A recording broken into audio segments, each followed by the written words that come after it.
Hello everyone, welcome back to the channel. जो भी इंसान एक बैंकर बनने का सपना देखता है उसके दिमाग में एसबीआई पीओ बनने का टारगेट ज़रूर होता है।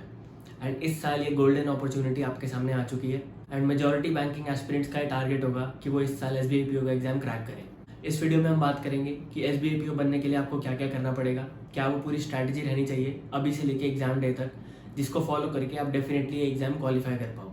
देखो, ये सभी ने सुना होगा कि एसबीआई पीओ का एग्जाम सबसे टफ माना जाता है पीओ के एग्जाम्स में। RRB PO and IBPS PO से मुश्किल माना जाता है, लेकिन मैं इस चीज़ में बिलीव नहीं करता। सारे एग्जाम्स इक्वली मुश्किल होते हैं क्योंकि सारे एग्जाम्स में कंपटीशन बहुत ज़्यादा होता है एंड एग्जाम का लेवल हम डिसाइड नहीं कर सकते कि क्या आएगा। तो सबसे पहले तो ये चीज़ दिमाग से निकाल दो कि ये एग्ज़ाम सबसे टफ है। ये एग्ज़ाम भी बाकी एग्जाम्स की तरह ही है, इसमें भी सारे एग्जाम्स की तरह कॉम्पिटिशन होगा। आपको अपना बेस्ट देना है और आपको ये स्ट्रैटेजी फॉलो करनी है जिससे कि आप इतने एक्सीलेंट हो जाओ कि आपके लिए कंपटीशन मैटर ही ना करे। अभी प्रीलिम्स एग्जाम में अराउंड 80 डेज का टाइम है एंड 80 डेज इनफ है कि आप प्रीलिम्स और मेंस दोनों की प्रिपरेशन कर सकते हो इस टाइम में। देखो, हमारा एम रहेगा फाइनल सिलेक्शन लेना, ना कि सिर्फ प्रीलिम्स क्वालिफाई करना। तो क्योंकि हमारे पास इतना ज़्यादा टाइम है तो हम ये मान के चलेंगे कि हमें प्रीलिम्स एग्जाम से पहले ही प्रीलिम्स और मेंस दोनों की तैयारी पूरी कर लेनी है। क्या ये पॉसिबल है? हाँ, ये बिल्कुल पॉसिबल है। जो स्ट्रैटेजी मैं आपको बताने वाला हूँ वो इतनी ईजी स्ट्रैटेजी है क्योंकि इस स्ट्रैटेजी में डेली टारगेट्स हैं और डेली टारगेट्स का मतलब कि आपको पता रहेगा कि आज आपको क्या करना है और क्या नहीं करना। ऐसे करके जब आप छोटे छोटे टारगेट्स कंप्लीट करते जाओगे तो आपको पता भी नहीं चलेगा एग्जाम आने तक आपके सारे टारगेट्स पूरे हो गए होंगे, आपकी प्रिपरेशन पूरी 100% हो गई होगी और आपको फील भी नहीं होगा कि आपने कुछ ज़्यादा मेहनत करी है इसमें। क्योंकि इतने दिन का टाइम है तो हार्ड वर्क तो चाहिए, लेकिन इसके साथ कंसिस्टेंसी ज़्यादा इंपॉर्टेंट है। हर रोज़ अगर आपने थोड़ा थोड़ा करके अपने टारगेट्स पूरे करे तो आप एट द एंड उस लेवल पे पहुंच जाओगे जो आपको चाहिए एग्जाम क्वालिफाई करने के लिए। अब आप में से बहुत लोग होंगे जो ये सोच रहे होंगे कि मेरा तो फर्स्ट अटैम्प्ट है, या फिर कुछ ऐसे भी लोग होंगे जो ये सोच रहे होंगे कि मैंने इतने अटैम्प्ट्स दे दिए, अब तक प्रीलिम्स क्लियर नहीं हुआ या अब तक मेंस क्लियर नहीं हुआ, तो इस बार कैसे होगा। इस साल भी अभी कुछ प्रीलिम्स एग्जाम और हो चुके, जैसे आईबीपीएस क्लर्क हो चुका, आरआरबी क्लर्क, आरआरबी हो चुका। तो आप में से बहुत सारे लोग ऐसे भी होंगे जिनके वो एग्जाम्स क्लियर हुए या नहीं भी हुए। तो ये भी डाउट होगा कि वो वाले एग्जाम्स जो ईजी माने जाते हैं उनके प्रीलिम्स क्लियर नहीं हुए तो इसका प्रीलिम्स कैसे हो सकता है क्लियर। तो इस बात को, इस मिथ को आपको अपने दिमाग से निकालना पड़ेगा। जब तक आप ये खुद बिलीव नहीं करोगे कि आप एग्जाम क्लियर कर सकते हो, तब तक आपको कोई कितनी भी स्ट्रैटेजी दे दे, कोई कितना भी पढ़ा ले, आपका एग्जाम क्लियर नहीं होगा। आपको सबसे पहले खुद में बिलीफ लाना पड़ेगा। खुद में बिलीव करो कि आप एग्जाम क्लियर कर सकते हो, चाहे आपके इससे पहले प्रीलिम्स एग्जाम क्लियर हुए हों चाहे ना हुए हों, चाहे आपका एक फर्स्ट अटैम्प्ट हो चाहे आपका लास्ट अटैम्प्ट हो, कुछ फर्क नहीं पड़ता। इस बार आपका एग्जाम क्लियर हो सकता है, सबसे पहले आपको ये बिलीव करना है। अब बात कर लेते हैं कि किस तरह से एग्जाम क्लियर होगा।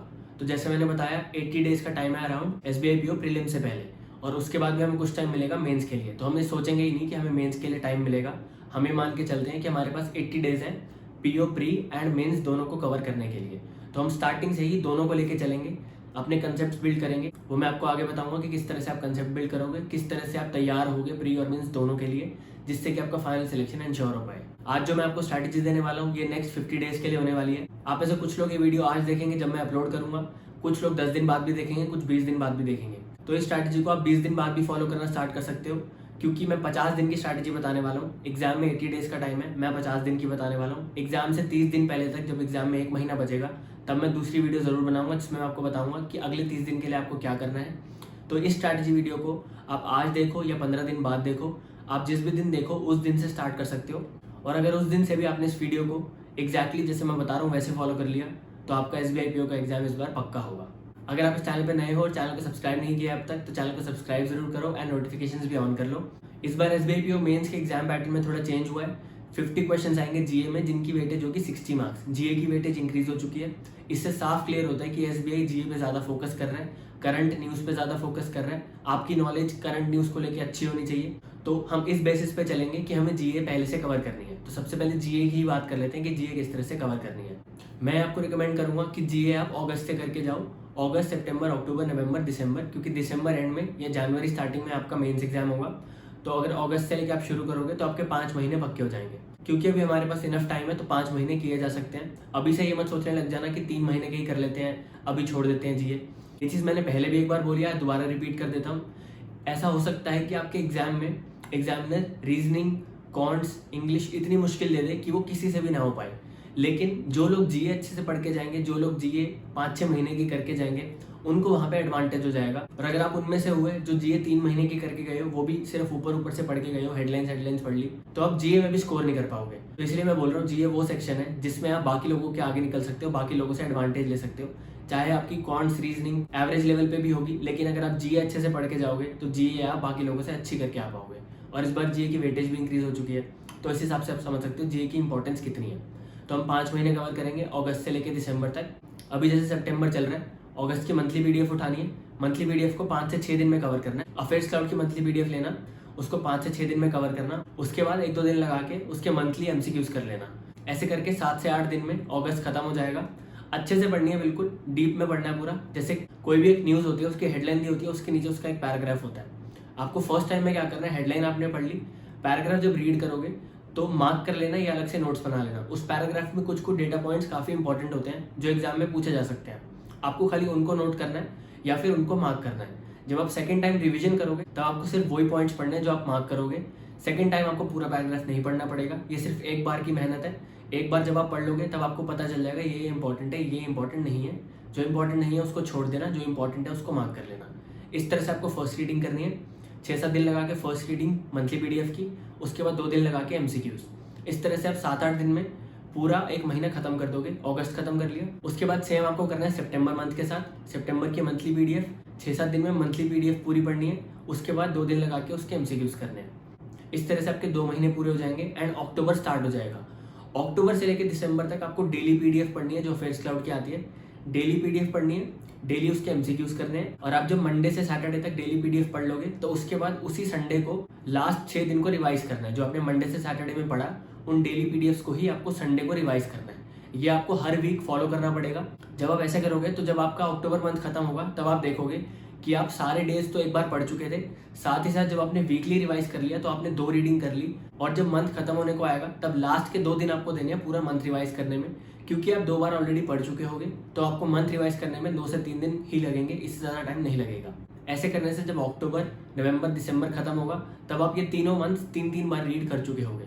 तो आपका फाइनल टारगेट रहेगा कि आपको मेंस एग्जाम से पहले अगस्त से लेकर दिसंबर तक जीए करनी है और सारे मंथ्स की पीडीएफ आपको 3 बार रीड करनी है। 3 रीडिंग अगर आपने कर ली तो आप जीए में 60 में से 45+ मार्क्स भी ला पाओगे। इतने मार्क्स लाना बिल्कुल मुश्किल नहीं है। आपको सिर्फ फोकस करना है रीड करने पे और बार बार रीड करने पे और अच्छे से रीड करने पे। रीडिंग का मतलब ये बिल्कुल नहीं है कि आप सिर्फ हेडलाइन पढ़ लो और सोचो कि हो गया, ऐसे नहीं होगा। जैसे मैंने बताया, फर्स्ट रीडिंग में आपको थोड़ी मेहनत करनी पड़ेगी, स्किम करके पढ़ना, जो जो चीज़ें इंपॉर्टेंट है उनको मार्क कर लेना या नोट कर लेना। उसके बाद सेकंड रीडिंग, थर्ड रीडिंग में आप सिर्फ वही नोटेड चीज़ें पढ़ना जो आपने अलग से लिखी हैं या जो आपने पीडीएफ में मार्क करी हैं या हाईलाइट करी हैं।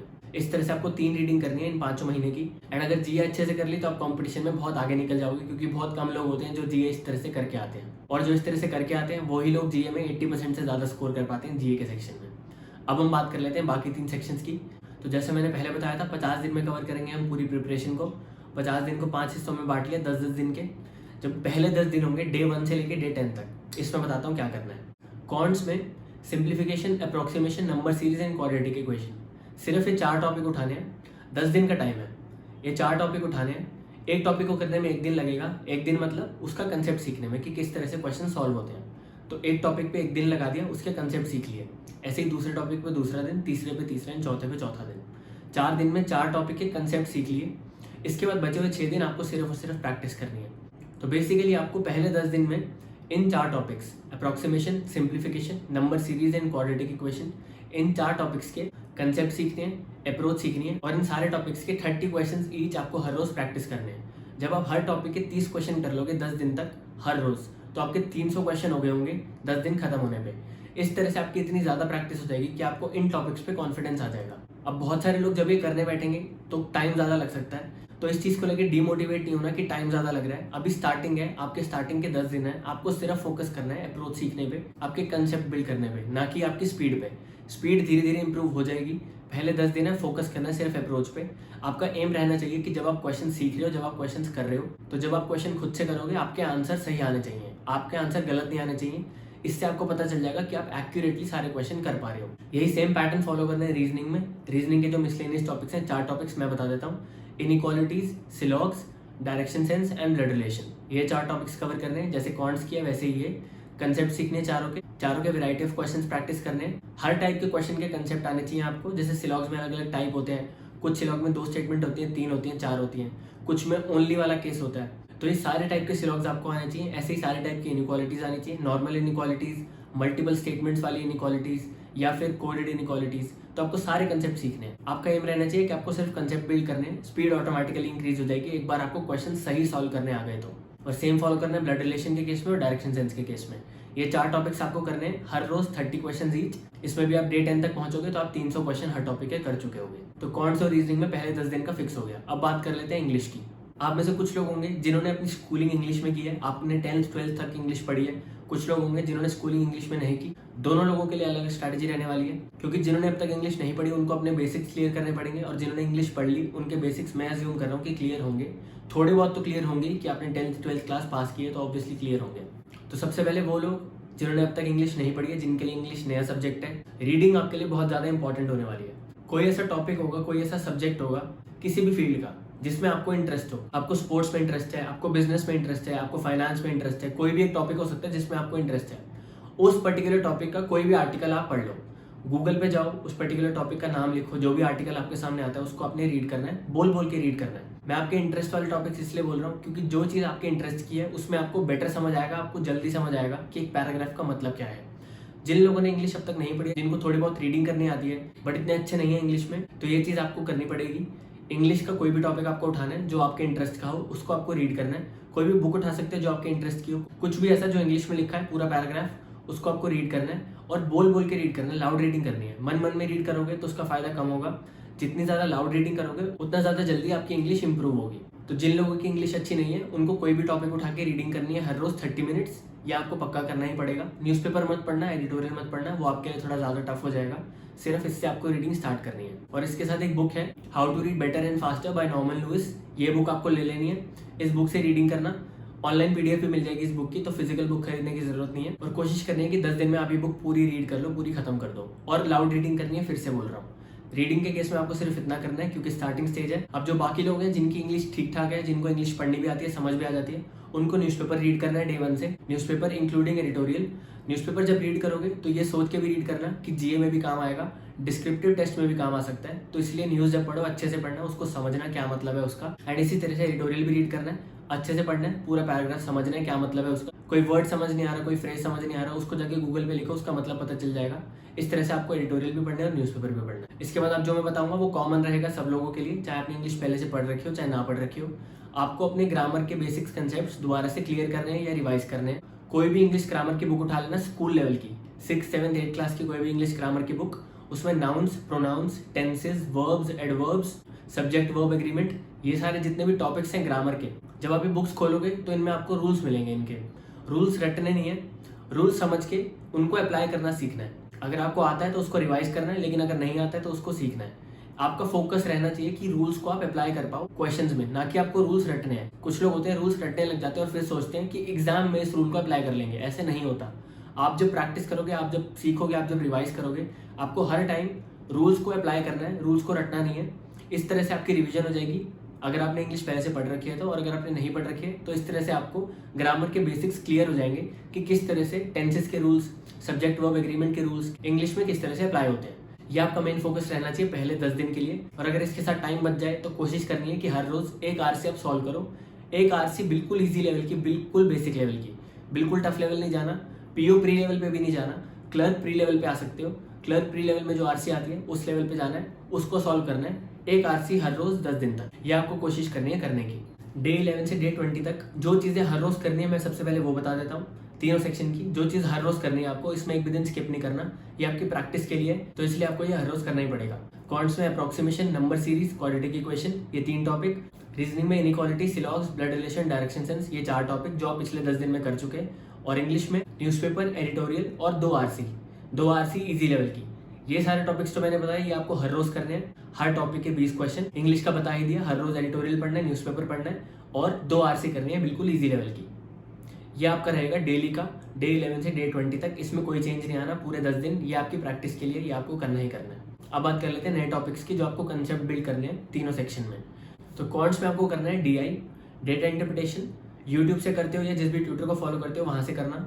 सारे टाइप की डीआईस करनी है, सबके कंसेप्ट सीखने हैं, जैसे bar graph, pie chart, tabular, line graph, radar, caselet, ये जितने भी टाइप की डीआईस होती हैं आपको इन सबको सीखना है, इनके कंसेप्ट सीखने हैं। एक डीआई जब आपके सामने आई तो डेटा को किस तरह से इंटरप्रेट करते हैं, उसके बाद उसको किस तरह से क्वेश्चन में यूज़ करते हैं, ये चीज़ आपको आनी चाहिए, एप्लीकेशन आनी चाहिए, तभी आप जाकर क्वेश्चन सॉल्व कर पाओगे। तो आपका फोकस रहना चाहिए सारे टाइप के डीआईस के कंसेप्ट सीखना, अप्रोच सीखना, किस तरह से सॉल्व होती है। रीजनिंग में पजल करनी है, 2 से 3 दिन लगाने हैं। नो वेरिएबल वाली पजल, मतलब एक ऐसी पजल जिसमें कोई वेरिएबल नहीं है, बिल्कुल डायरेक्ट पजल है। अप्रोच सीखनी है, उसकी प्रैक्टिस करनी है, चाहे आपको अभी आती हो चाहे ना आती हो, उसकी प्रैक्टिस जरूर करना। सारे टाइप की पजल की अप्रोच सीख लेना और उसकी प्रैक्टिस कर लेना। इसके बाद 2-3 दिन लगाने हैं सीटिंग अरेंजमेंट में। सेम चीज़ बिना वेरिएबल की सीटिंग अरेंजमेंट करनी है सारे टाइप्स की, और उसकी प्रैक्टिस करनी है 2 से 3 दिन। इसके बाद आपको 1 वेरिएबल की पजल और 1 वेरिएबल की सीटिंग अरेंजमेंट। तो इन 10 दिन में आपको रीजनिंग में puzzle and seating arrangement 0 variable वाली एंड 1 वेरिएबल वाली सीखनी है, अप्रोच सीखनी है, किस तरह से करते हैं, और उसके बाद उनकी प्रैक्टिस करनी है। ये आपका एम रहेगा इन 10 दिन के लिए। पूरा टाइम आपको इसी को देना है, एक्सेप्ट जो आपको थोड़ा सा टाइम प्रैक्टिस को देना है उन टॉपिक्स पे जो मैंने आपको बताया जो डेली करने हैं। हम इंग्लिश की बात कर लेते हैं। इंग्लिश में भी 5 ऐसे टॉपिक्स हैं जो इंपॉर्टेंट है: fillers, cloze test, parajumbles, error detection and sentence completion. क्योंकि 5 टॉपिक्स हैं और 10 दिन है हमारे पास, तो हर टॉपिक को 2 दिन देने हैं। 2 दिन में उसके कंसेप्ट सीखने हैं, यूट्यूब से देखते हो या जहाँ से भी देखते हो, कंसेप्ट सीखने हैं, देखना है कि किस तरह से क्वेश्चन सॉल्व होता है, और उसके बाद उसको खुद से प्रैक्टिस करनी है। 2 दिन एक टॉपिक को देने हैं, और ये भी बिल्कुल ईजी लेवल के होने चाहिए, क्लर्क प्री लेवल के। पीओ प्री लेवल पे अभी नहीं जाना, बेसिक क्लियर कर रहे हैं हम, इसलिए हम क्लर्क प्री लेवल से स्टार्ट करेंगे। तो क्लर्क प्री लेवल के जब आप ये क्लियर कर लोगे 10 दिन में सारे टॉपिक्स, सब आपको पता चल जाएगा किस तरह से सॉल्व करते हैं। जिन लोगों ने इंग्लिश पहले से पढ़ रखी है उनको भी, और जिन्होंने नहीं पढ़ रखी थी उन्होंने भी पिछले 10 दिन में बेसिक्स क्लियर कर लिए। तो इस टाइम पे आप ये सीख सकते हो fillers, parajumbles, errors, cloze test किस तरह से करते हैं। 2 दिन हर टॉपिक को देने हैं और इस तरह से आपको ये करना है। इसमें भी स्पीड पे ध्यान नहीं देना, सिर्फ अप्रोच पे ध्यान देना है, कंसेप्ट पे ध्यान देना है। इसके बाद डे 21 से डे 30 तक कॉन्ट्स, रीजनिंग, इंग्लिश, तीनों में वही चीज़ सेम है। जो चीज़ डेली पिछले 10 दिन कर रहे थे वही चीज़ यहाँ करनी है, सिर्फ एक माइनर चेंज है। कॉन्ट्स में जो आप 3 टॉपिक कर रहे थे, approximation, number series and quadratic equation, इसके साथ 2 डीआई ऐड कर देनी है। 2 डीआई करनी है हर रोज पीओ प्री लेवल की, और ऐसी डीआई करना जिसमें सारा डेटा गिवन हो, मिसिंग डेटा वाली अभी नहीं करनी। और इंग्लिश में भी माइनर चेंज है, जो मैंने आरसी बताई थी एक, अब आपको 2 आरसी करनी है और दोनों पीओ प्री लेवल की करनी है। चाहे आपसे थोड़ी गलत हो जाए, लेकिन आपको सीखना है कि क्यों गलत हो रही है। तो ये आपका डेली रहेगा, डेली आपको ये चीज़ें प्रैक्टिस करनी है इन 10 दिन में भी। आप देख लेते हैं अलग से क्या और सीखना है। इन 10 दिन में कॉन्ट्स में मेन फोकस रहेगा अरिथमेटिक पे। इन पूरे 10 दिन को आपको अरिथमेटिक को देना है। एक टॉपिक को करने में 2 दिन लगा लो, 5 से 6 टॉपिक आपको 10 दिन में कवर करने का एम करना है। और ये 5 से 6 टॉपिक्स कौन से होने वाले हैं वो भी बता देता हूँ। Ratio and percentage, CISI, profit and loss, speed time distance, time and work. ये 5 टॉपिक्स की आपकी प्रायोरिटी है। सबसे पहले 5 टॉपिक्स करने हैं इन 10 दिन में। इनके कंसेप्ट सीखने, किस तरह से अलग अलग टाइप के क्वेश्चन सॉल्व होते हैं और किस तरह से आप एक्यूरेटली सॉल्व कर सकते हो। आपको अपने लिए एक वे ऑफ सॉल्विंग फिक्स करना पड़ेगा, क्योंकि एक क्वेश्चन को सॉल्व करने के बहुत सारे तरीके हैं। तो आपको फिक्स करना पड़ेगा इन 10 दिन में कि आप हर टॉपिक का हर क्वेश्चन किस तरह से सॉल्व करोगे। जब आपने कंसेप्ट सीख ली, जब आपने अप्रोच सीख ली, इसके बाद अगर आपके पास टाइम बच जाए इन 10 दिन में, तो मिक्सचर एंड एलिगेशन लास्ट में कर लेना। तो इन 10 दिन में आपको ये 5 टॉपिक्स करने हैं। अरिथमेटिक पे फोकस रहना चाहिए, सिर्फ कंसेप्ट बिल्ड करने पे। हर टाइप का क्वेश्चन आपको आना चाहिए इन 10 दिन के बाद। ये मैं अभी नहीं बोल रहा कि स्पीड फास्ट होनी चाहिए या स्पीड कम होनी चाहिए, सिर्फ आपको कंसेप्ट बिल्डिंग पे फोकस करना है, अप्रोच पे फोकस करना है। आपके बेसिक्स एकदम स्ट्रॉन्ग हो जाने चाहिए अरिथमेटिक में। तो पूरे 10 दिन आपको अरिथमेटिक को ही देने हैं। रीजनिंग के केस में पीओ प्री लेवल की coding, decoding, input output, puzzles and seating arrangement, ये 4 टॉपिक रहेंगे आपके पास इन 10 दिन में करने को। पजल एंड सीटिंग अरेंजमेंट आप इससे पिछले 10 दिन भी कर रहे होगे, तो इन 10 दिनों में आपको ज़्यादा मेहनत नहीं लगेगी। हर रोज टाइम देना है इन सारे टॉपिक्स को। सारे टॉपिक्स के डिफरेंट टाइप्स ऑफ क्वेश्चंस करने हैं, और जिस तरह से पीओ प्री में आता है, IBPS पीओ प्री में आता है या SBI पीओ प्री में आता है, वो आपको क्वेश्चंस कहीं भी किसी भी क्विज में मिल जाएंगे, वो आपको सॉल्व करने हैं। उनकी अप्रोच देखनी है, जो चीज़ नहीं हो रही वो सीखना है दोबारा कि क्यों नहीं हो रहा, और जो मिस्टेक्स करोगे उन मिस्टेक्स को नोट करना है और इंप्रूव करना है। ये आपका एम रहेगा इन 10 दिनों में। Coding, decoding, input output, puzzles and seating arrangement, चारों चीज़ें पीओ प्री लेवल की। और इंग्लिश में इससे पिछले 10 दिन आप सारे टॉपिक्स के कंसेप्ट सीख चुके, तो अब सिर्फ प्रैक्टिस करनी है। इंग्लिश में हर टॉपिक की क्विज उठाना, एक दिन में एक टॉपिक उठा लेना, और हर टॉपिक को 2 दिन देने हैं। तो 5 टॉपिक थे, 5 टॉपिक यानी 10 दिन, हर टॉपिक को 2 दिन दोगे तो। और एक दिन में कोशिश करना 50 क्वेश्चन हर टॉपिक के करने की। जैसे क्लोज टेस्ट उठाया, क्लोज टेस्ट के 50 क्वेश्चन करने हैं एक दिन में। इस तरह से दूसरे दिन फिलर्स उठाया, उसके 50 question, parajumbles, error detection etcetera. इस तरह से आप जब एक टॉपिक पे 2 दिन दोगे, हर दिन 50 क्वेश्चन करोगे, तो 2 दिन में 100 क्वेश्चन पर टॉपिक हो जाएंगे। तो जब 10 दिन खत्म होंगे तो आपने इन सब टॉपिक्स पे 100 क्वेश्चन कर लिए होंगे। ये आपका एम रहेगा इंग्लिश के केस में। अब इसके बाद देखते हैं डे 31 से डे 40 तक क्या करना है। कॉन्ट्स, रीजनिंग, इंग्लिश, तीनों में मिसलेनियस टॉपिक्स की इनफ प्रैक्टिस हो गई। अब जो मैं बता रहा हूँ डेली वो चीज़ें करनी है। अप्रोक्सीमेशन, नंबर सीरीज, ये सब चीज़ें मत करना, ये छोड़ देना। इनइक्वालिटी, सिलॉग्स, ये भी इनफ कर चुके। क्या करना है वो बता देता हूँ डेली। कॉन्ट्स में DI करनी है, मिसिंग डेटा वाली। DI मिसिंग डेटा वाली पीओ प्री लेवल इतना करना है, इसके कंसेप्ट सीखने हैं, किस तरह से जो मिसिंग डेटा उसको फाइंड करते हैं और किस तरह से सॉल्व करते हैं। इसके साथ डीआई बेस्ड ऑन अरिथमेटिक, जो अरिथमेटिक टॉपिक्स आप क्योंकि पिछले 10 दिन में सीख चुके हैं, तो उन पे बेस्ड जो डीआई होती है वो आपको सीखनी है, वो आपको करके देखनी है। उसके कंसेप्ट देख लेना किस तरह से अरिथमेटिक का टॉपिक डीए में अप्लाई होता है। और ये भी मॉडरेट लेवल करना, बिल्कुल हाई लेवल नहीं जाना, अभी मॉडरेट लेवल करना है, ताकि आपको पता चल जाए कि करते कैसे हो क्वेश्चन सॉल्व। इसके साथ 4 आपको डीआई सॉल्व करनी है, पीओ प्री लेवल की नॉर्मल डीआई। और इसके साथ हर रोज अरिथमेटिक का कोई भी एक टॉपिक उठाना है, उस टॉपिक के 30 क्वेश्चन करने हैं। हर रोज जब आप 30 क्वेश्चन करोगे एक टॉपिक का, और 5-6 टॉपिक्स ही थे, तो 10 दिन में आप 60 क्वेश्चंस हर अरिथमेटिक के टॉपिक के कर चुके होंगे। और इतनी प्रैक्टिस करना इनफ है। रीजनिंग में 2 पजल करनी है पीओ प्री लेवल की, 2 सीटिंग अरेंजमेंट करनी है पीओ प्री लेवल की, और 2 वेरिएबल वाली पजल और सीटिंग अरेंजमेंट की अप्रोच सीखनी है। इसके साथ एक पजल और एक सीटिंग अरेंजमेंट करना है पीओ मेंस लेवल की। हो सकता है कि अभी आपसे पीओ मेंस लेवल का ना हो पाए, लेकिन आपको डे 31 से डे 40 तक ट्राई करना शुरू करना पड़ेगा पीओ मेंस लेवल की पजल। तब से करोगे तभी जाके आप मेंस एग्जाम आने तक कंफर्टेबल पाओगे मेंस लेवल की पजल एंड सीटिंग अरेंजमेंट में। तो एक पजल और एक सीटिंग अरेंजमेंट मेंस लेवल की, ये हो गया रीजनिंग का। इंग्लिश में न्यूज़पेपर एडिटोरियल तो रोज पढ़ रहे हो, इसके साथ 4 आरसी करनी है पीओ प्री लेवल की, 1 आरसी करनी है पीओ मेंस लेवल की, और 2 सेक्शन टेस्ट लगाने हैं इंग्लिश के। एसबीआई पीओ का सेक्शन टेस्ट उठा लेना है इंग्लिश का, और उसको करने हैं 2। ये इनफ है आपके लिए। इंग्लिश में इन 10 दिन आपको हर रोज ये चीज करनी है, और इन्हीं 10 दिन में डे 31 से डे 40 तक एक फुल लेंथ मॉक हर रोज करना है। फुल लेंथ मॉक में तीनों टॉपिक कवर होंगे, तो फुल लेंथ मॉक हर रोज करना है। मॉक का एनालिसिस करना है और देखना है कि कहाँ कहाँ पे आप लैग कर रहे हो, कौन कौन से टॉपिक्स आपको अब तक नहीं आते, कौन कौन से टॉपिक्स में आपसे गलतियां हो रही हैं। जब आप इन टॉपिक्स को आइडेंटिफाई कर लोगे तो नेक्स्ट 10 डेज में हम इन टॉपिक्स पे काम करेंगे। इसके बाद लास्ट के 10 दिन डे 41 से डे 50 जो चीज़ें हर रोज करनी है पहले वो बता देता हूँ। कॉन्ट्स में 2 मेंस लेवल डीआई करनी है, रीजनिंग में 2 मेंस लेवल पजल और सीटिंग अरेंजमेंट करनी है, और इंग्लिश में 2 मेंस लेवल आरसी करनी है। ये आपका रहेगा हर रोज का डे 41 से डे 50 तक। इसके साथ हर रोज 2 मॉक करने हैं प्रीलिम्स के, दोनों फुल लेंथ मॉक करना।